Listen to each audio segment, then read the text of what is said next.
नमस्कार, बहुत स्वागत है आप सभी का इस बुलेटिन में। दोपहर के 3:30 बज चुके हैं। वक्त है बड़ी खबरों को आप सभी तक पहुंचाने का। मैं आपके साथ आशुतोष चतुर्वेदी।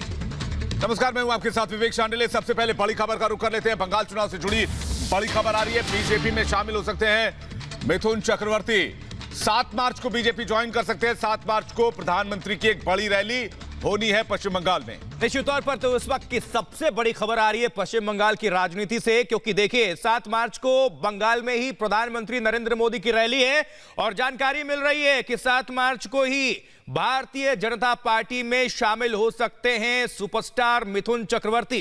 तो बंगाल चुनाव से जुड़ी हुई इस वक्त की बहुत अहम खबर। विवेक, बिल्कुल, ये बहुत बड़ी खबर है क्योंकि मिथुन चक्रवर्ती, और हमने देखा कि किस तरह से अभी तक सितारों के दम पर भी वहां पर, अगर हम पश्चिम बंगाल की बात करें, वहां पर पार्टियां सितारों के दम पर भी चुनाव लड़ रही हैं।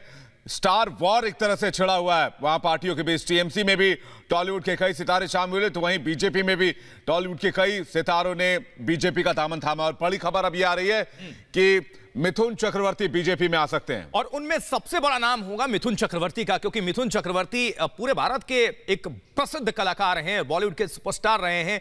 तो ऐसे में जितने भी टॉलीवुड और जो टीवी इंडस्ट्री से अभी कलाकार शामिल हुए हैं, तमाम पार्टियों का दामन थामा है उन्होंने, खासकर भारतीय जनता पार्टी और टीएमसी, उनमें सबसे बड़ा कद है मिथुन चक्रवर्ती का। अगर भारतीय जनता पार्टी में शामिल होते तो निश्चित तौर पर बीजेपी की ताकत कहीं ना कहीं बढ़ेगी। ऐश्वर्य कपूर हमारे साथ, हमारे एग्जीक्यूटिव एडिटर जुड़े हुए हैं फोन लाइन पर। ऐश्वर्य, कितनी महत्वपूर्ण यह खबर है? अगर मिथुन चक्रवर्ती भारतीय जनता पार्टी का दामन थामते हैं तो कितनी ताकत मिलेगी बंगाल में बीजेपी को? जी देखिए, जो एक सवाल बार बार ममता बनर्जी उठा रही थी कि लोकल चेहरा कौन है, प्रधानमंत्री दिल्ली से आते हैं, गृह मंत्री अमित शाह दिल्ली से आते हैं, तो बंगाल में कौन है? तो बंगाल में ममता बनर्जी की पॉपुलैरिटी का कोई तोड़ नहीं था बीजेपी के पास।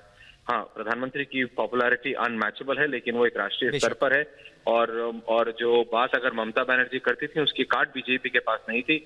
और अगर अब मिथुन चक्रवर्ती, जो कि अपने आप में एक आइकन है, वो एक सांसद रह चुके हैं पहले, और अगर वो भारतीय जनता पार्टी का दामन थामते हैं और वो प्रधानमंत्री की रैली में 7 तारीख को शामिल होते हैं, तो ये एक बहुत पॉजिटिव मैसेज आएगा बीजेपी के लिए। और बीजेपी फिर तृणमूल कांग्रेस को जवाब दे पाएगी, क्योंकि जो एक सवाल बार बार तृणमूल कांग्रेस और ममता बनर्जी खुद उठाती थी कि ममता के खिलाफ कौन।